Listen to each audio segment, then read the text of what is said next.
What's up, guys? Welcome back to another Light and Lines video. I'm Ben Greaves, and if we haven't met before, I'm a content creator for the building industry, and I'm here to help you build a long-lasting and successful building company, land those dream projects with dream clients, and ultimately make more money. So with that being said, let's get into it. So 5 steps to getting your ideal clients and projects for your building company. If you want to get your ideal clients and work on those dream projects, listen up because I'm going to break down for you in this video exactly how to do it.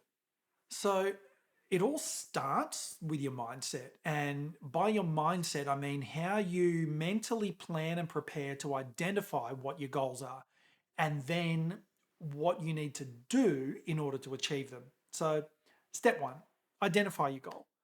If you don't know exactly what it is you're trying to achieve, how do you plan to even get there? Step two, identify the problem that's stopping you from moving forward. You see, a lot of people, they tend to think, well, I've got this problem, but I don't know, my business is too small for this to work, or I've been in the game too long for this to work. Basically, these guys, they're just making excuses. Now, step three is actually diagnosing those problems to get to the root cause and start to fix them. And step four is make a plan to fix those root causes. It could be your website's not attracting the right people, or it's unclear on, what to do when people get there. It could be that there's nothing really making you any different to any other builder other than your price. Or it could be that you've got no real business message. So you're not really talking to anyone. You're just kind of shouting out into space and hoping that someone hears you and answers the call. Now, step five is actually executing on your plan. So what I'm going to do in this video is to go through each one of these steps with you to really break these down and give you examples that will help you adapt this kind of mindset to how you approach your own business. So grab a pen and paper and let's get started. So step one, the goal, or what do you want to achieve? So you've probably noticed that a lot of times when you set a goal, like they don't really have much meaning behind them. They don't really mean anything. Now it could be, I don't know, I want to hit a certain revenue amount or win a particular job, whatever it might be. And then when you get there and you hit that goal, nothing really changes. You're like, yay, that was cool. I did it. What's next? Yeah, it doesn't really mean anything. It was more of a want than a goal because there wasn't a deep why behind it. So you need to look at this as more of a what do you need to achieve? A lot of people start with the want instead of starting with the need. And those are two very different things.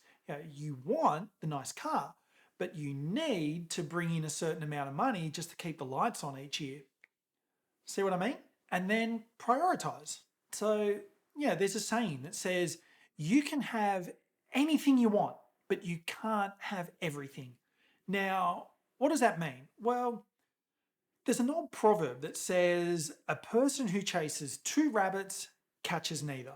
So if you've ever tried to catch a rabbit, and I have, because I used to have them as pets, it's a pretty difficult task to begin with. And it's certainly not going to get any easier when a second rabbit gets thrown in the mix. So specifically, like, what do you do when the two rabbits separate and go in different directions? If you're following one in preference to the other, you ignore the other and you follow your rabbit. If you're still trying to follow both, and the tendency is to try and follow both, and you split the difference between their paths, that leads to you going straight when one went left and the other went right. So in short, chasing both means you lose both. So why is a clear decision important? The rabbit conundrum, it's an illustration of a failure to decide. So, in short, you commit your focus and your action to the path that you've chosen. If you aren't certain, if you've not committed, and if your decision's not firm, then you face the rabbit dilemma. So, what are you going to do when you've got another option open up and you have to make another decision? And you're going to lose time, and you're probably going to lose both opportunities, right? So, that's why it's important to prioritize and decide on what the most important things are to you. And then the next thing is like, don't rule out a goal just because you think it's impossible. Yeah, I've learned this over and over again in my own business.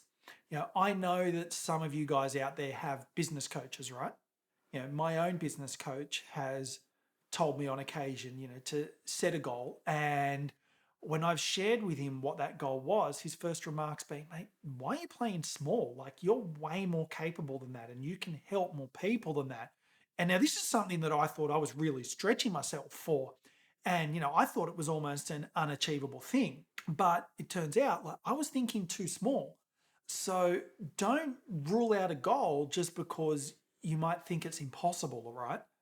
So let's move on and let's look at identifying problems. So you've got the goal, and now that goal might be I want to do 5 big projects this year, and I want all those projects to be with amazing clients that they don't come on site any other day, they don't make big changes halfway through things, and they just trust me to get on with it and do the job, right? But these guys, they're the picture perfect client. So the goal is to have, I don't know, 5 $1 million plus projects this year, right? But now we've got to go into the next step, which is identifying the problems associated with that.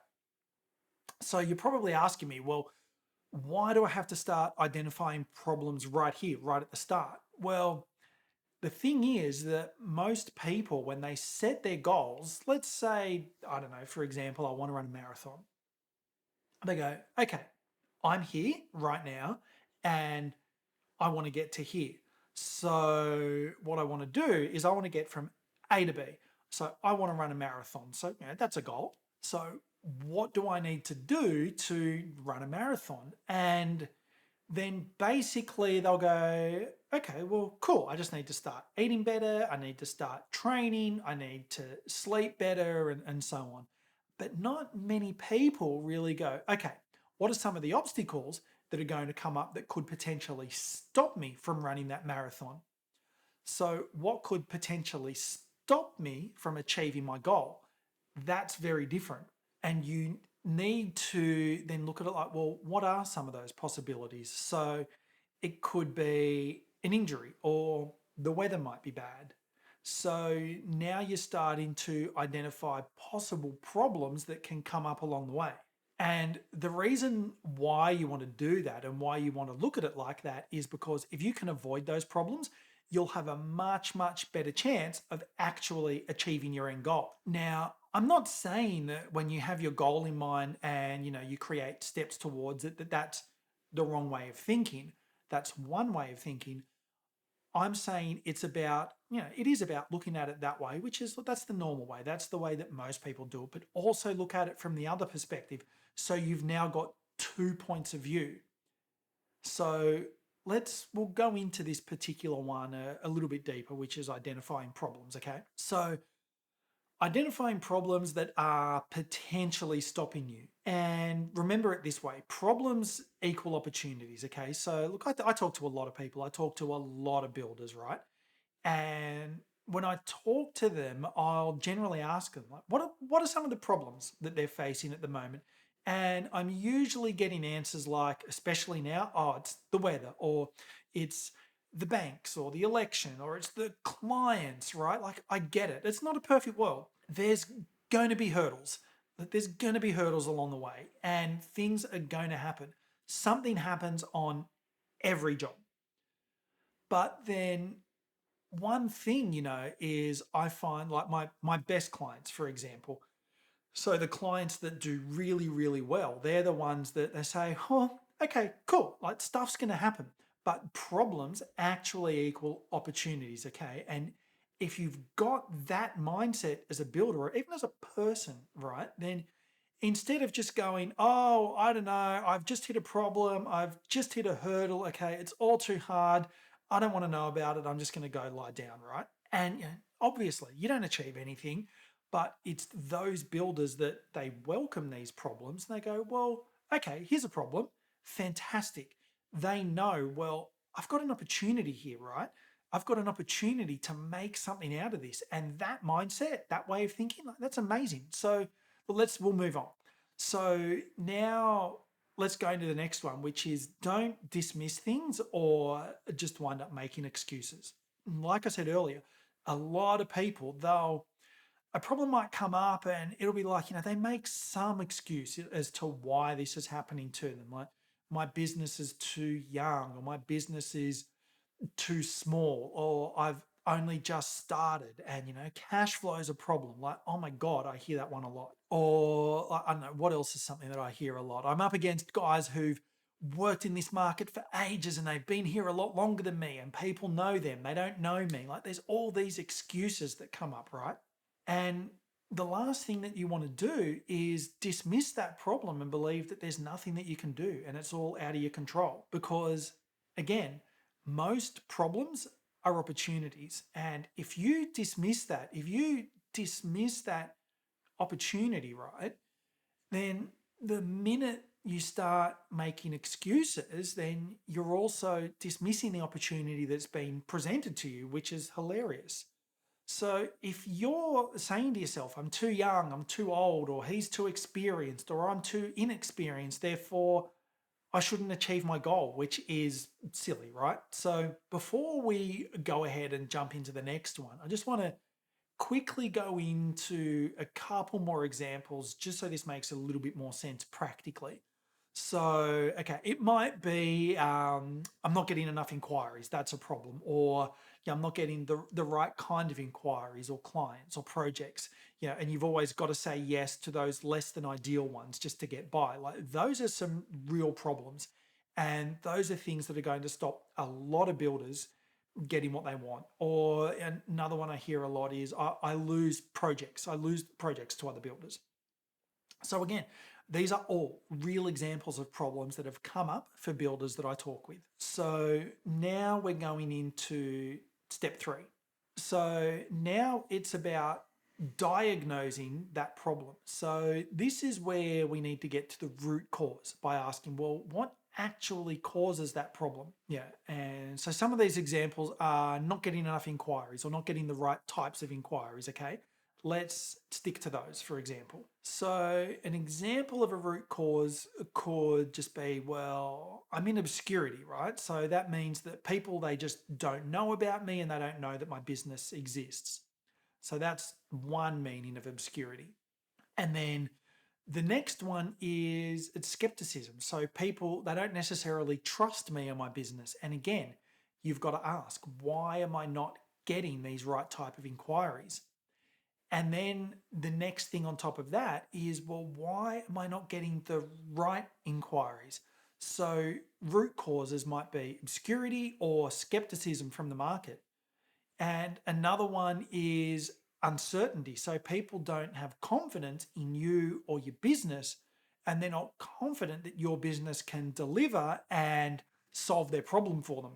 And this is a huge one. This is one that I hear a lot, especially with new builders into an area. So a lot of young builders, they face this a lot when they've just started their own business and they're just starting to go out on their own. It's also really common for builders who relocate their business from, say, Sydney to the South Coast, because that happens a lot. And now they're entering a completely new market where, in Sydney, they were like the most amazing builder in Sydney. And a lot of people knew them, they liked them, they trusted them. But now they're in a new market and people don't know them, they don't trust them yet, and people don't know that they exist yet. So that's the same kind of thing. That's uncertainty. And another one is clarity. So people don't actually know what my business really does or what I specialize in. This one's probably the most common thing that I see. If I were to guess, I'd say this is about 90% of builders that I speak to. They don't have a specialty or a type of project that they specialize in. So, you go on their websites and they literally just do everything. You'll see they do new homes, they do renovations, they do extensions, kitchens, bathrooms, they do granny flats, they'll do pools, they'll literally do everything, right? So, what does that mean? Well, what that means is there's no clarity. And what that does is that means that the market's got no clarity on what your business really does. to them, they just see you as a generalist or a bit of a me too builder. We've all heard that phrase, jack of all trades, master of none. Well, that's what the public are going to see you as. They'll see you as a generalist that does everything, but there's not one thing that they do really, really well. And what that does is that creates uncertainty and it creates skepticism. And then what they do is they basically move on. They move on to the next builder because there's a lot of builders out there, right? In fact, I was on Houzz the other day, and on Houzz, there's over 1,700 builders alone who say they serve the South Coast market. So there's a lot of competition for people to choose from. So look, those are just a couple of examples that I've come across. Now you've got to go into step 4, which is make a plan to fix those root causes. So you've identified some of those problems, you've not made any excuses, you've diagnosed those problems to get to the root cause, and now you've actually got to make a plan to fix those root causes. Because if you fix the problem of obscurity, for example, so people don't know about you, right? What's that going to mean for your business? What that means is now people know about you. Now you've got more chance of actually getting inquiries and so on. So that's just a super quick example for you right there. So now let's have a look at making a plan. So if the root causes are fixed, it automatically moves you closer to your goal. That's one thing that you really need to understand with this, that each one of these steps just takes you one step closer to achieving your main goal. So again, a lot of people think, well, let's set my goal here and we'll start here and we'll just take a lot of action to get there. So, the marathon, for example, they come in and they say, I want to start a marathon and all I need to do is I need to train really, really hard and that's it.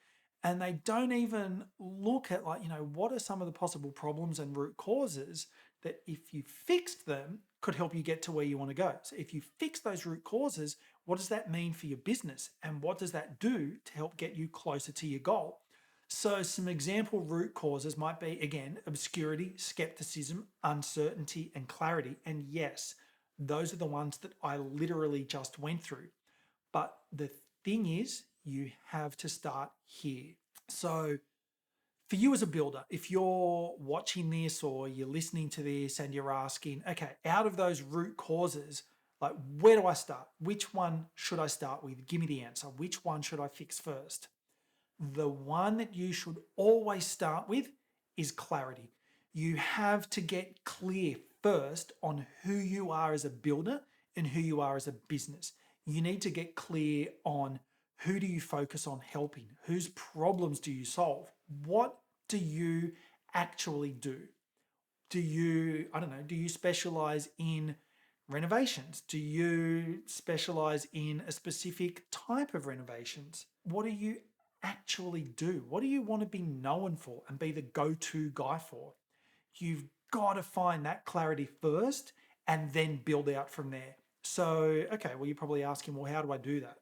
So this is, I'll tell you what my builder clients do, right? So they'll normally get a really good website where the messaging is super clear as to what they do and who they serve.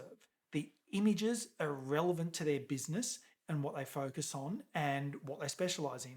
So, for example, they don't show any granny flats if they only do custom luxury new homes, okay? And look, the other way around as well. If you just want to focus on granny flats, don't go showing renovations or extensions or bathrooms.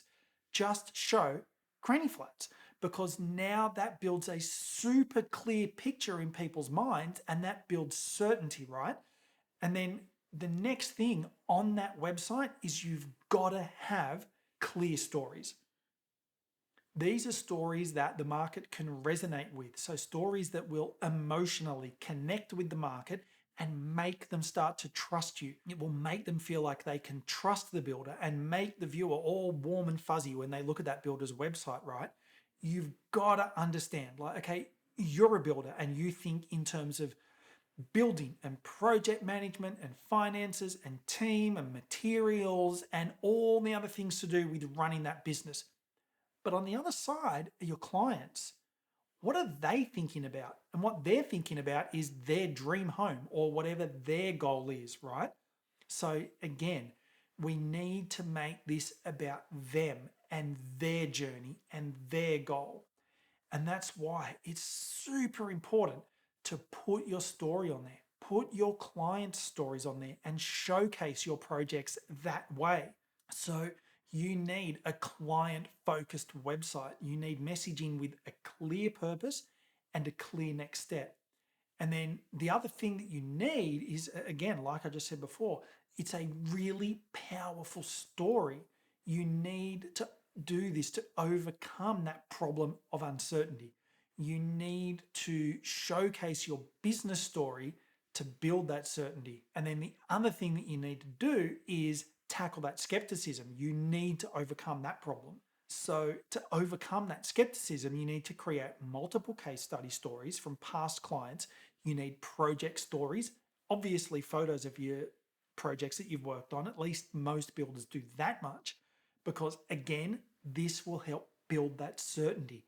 It will overcome that skepticism. It will show the market who you actually are and who you've helped in the past. Like someone going down the path of building their home or doing a huge renovation, right? And that's a huge step. This isn't just a quick little purchase where they go on a website and they click through, they find what they want, they add it to their cart, they check out and buy it now. Like, this isn't that. I literally had someone tell me the other day that we're asking someone to buy 4 Ferraris in one transaction. That's realistically what our projects cost. So you need to understand that people are skeptical, and they should be. Like, there's a lot of dodgy brother builders out there, but it's your job to overcome that skepticism. And there's huge opportunity for you as a builder in that space. If you can overcome that skepticism, like most builders, they don't do that. Most builders, they just, they shove it under the rug, they bury it, they forget about it, and they try and move on. But the problem is, like, it doesn't go anywhere. That skepticism stays. And then, you need to overcome that obscurity problem. So you need to, implement your Facebook, Instagram, and YouTube ads to obviously get awareness from those clients, but you've got to speak to them. It doesn't matter if you're the best builder in the world, okay? Because if you're the best builder in the world and nobody knows about you, you live in obscurity. You can't run a business that way. If you're the best builder, but people simply don't know that you exist, you don't exist. You need to get people to know about you. So you need good messaging on your website. There's a ton of bad websites that I can show you if you want. You need your good stories there. You need client stories. You need project stories. And yeah, you do. You need ads to some description to generate some traffic. But you need traffic to your website. And not only that, you need to know how much traffic you're getting and how much you're losing. So here's a quick fact. Not one builder that I've ever spoken to has been able to tell me how much traffic they get to their own website. Not one. So if you don't know how many people are going there, then you've got no idea how many people might have built with you, but they've left and given their money to someone else. There's an untold amount of money gone. You'll never see it again, and you had no idea about it. So you need to not only have traffic, but you need traffic that converts. And to do that, you have to get people into that experience and into your world as a builder. And the great thing about this is you can use all those stories and those hooks to get people's attention, right? Use these in your ads and build those stories out. Not only that, but you have to get their attention on the platform that they actually hang out on. So it's super important to actually know where your market spends their time when they're online. And that comes from clarity. There's no point posting all your content on TikTok if all your clients are on LinkedIn. They're never going to see it. So that comes from clarity in what you do and what you want to do. Because if you know what you want to do as a builder, then you can look in the marketplace for where those clients hang out and serve those ads and stories in front of them to get their attention and start building that trust. Get them emotionally connected to you before they even go to look for a builder. And that's what my builder clients do really, really well. So my clients, they start to go out to the market before the market even wants to build, and they're in front of them, getting their attention and then nurturing them.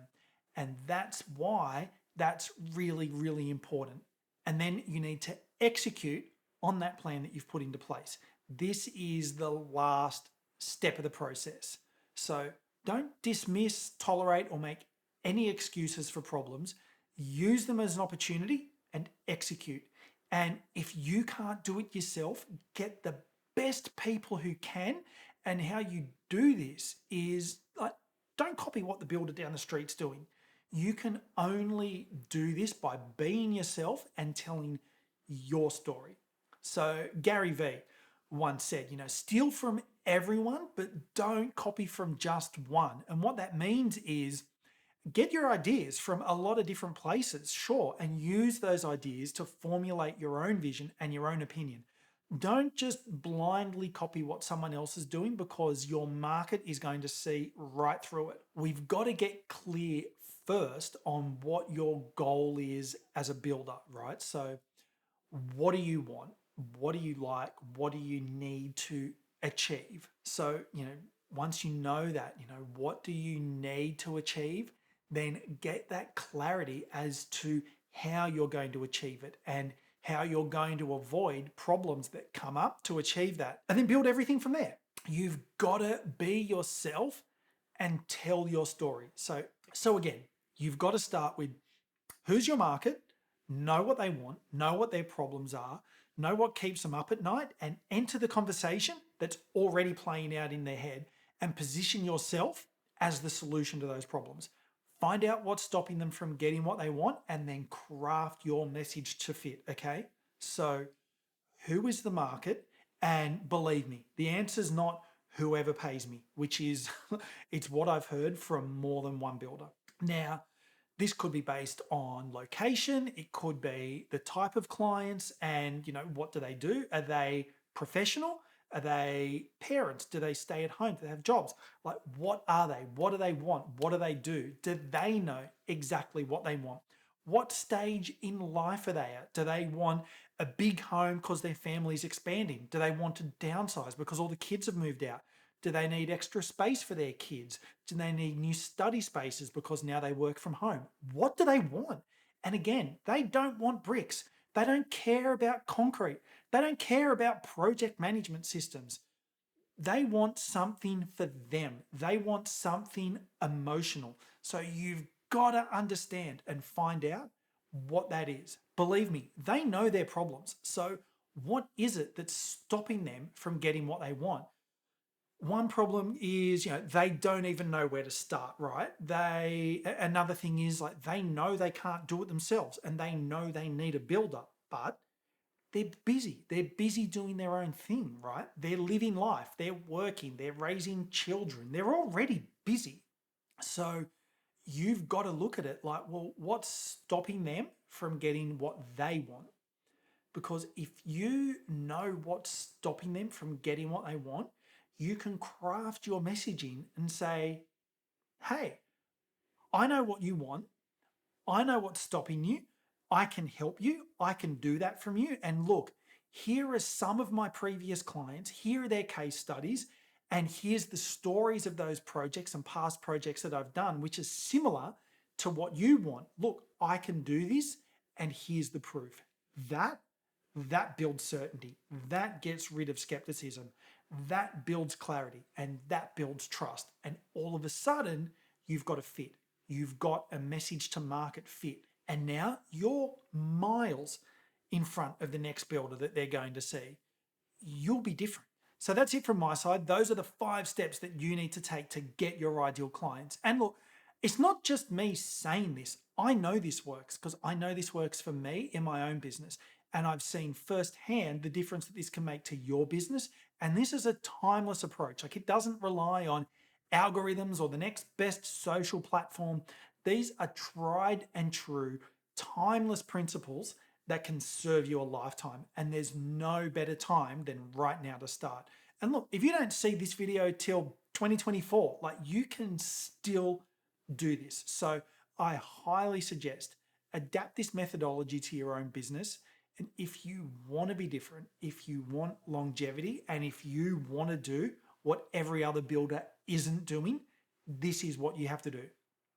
Go out there and implement it. And if you get stuck, look, I'm always here. I'm here to help. And I'd love to hear how you're going to implement this model, not only into your business, but into your life as well. So, anyway, that's it from me. Until next time.